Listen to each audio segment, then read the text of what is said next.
నమస్కారం అండి అందరికీ. ప్రతి ఒక్కరూ ఈ వీడియోని లాస్ట్ వరకు అయితే చూడండి. ఇలాంటి ఒక వీడియో పెట్టే సిచ్యువేషన్ వస్తుందని ఎప్పుడు అనుకోలేదు. సముద్ర తీరానికి దగ్గరగా ఉన్న పూడిమడకనే ఒక చిన్న గ్రామం అండి మాది. మా వృత్తి మొత్తం చేపలు పెట్టడం.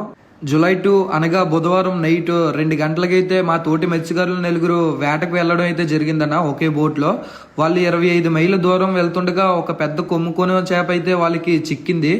దాన్ని చంపే క్రమంలో మా అన్నయ్య అయితే కాలు జారి పడిపోయాడన సముద్రం లోపల. మా అన్నయ్య కాలుకి అయితే చేప ఉన్న తాడైతే చుట్టేసింది.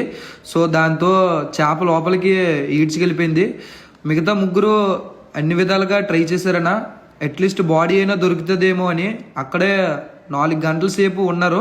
వాళ్ళు వెళ్ళే పడవలో ఇంజిన్ కూడా లేకపోవడంతో వాళ్ళు ఇంకా ఒడ్డుకు వచ్చేసారు. వాళ్ళు ఈ సమాచారం మాకు అందించిన వెంటనే మేము మా నాయకులకి అయితే చెప్పామన్నా, కానీ ఇప్పటి వరకు ఎలాంటి రెస్పాన్స్ అయితే లేదు మాకు.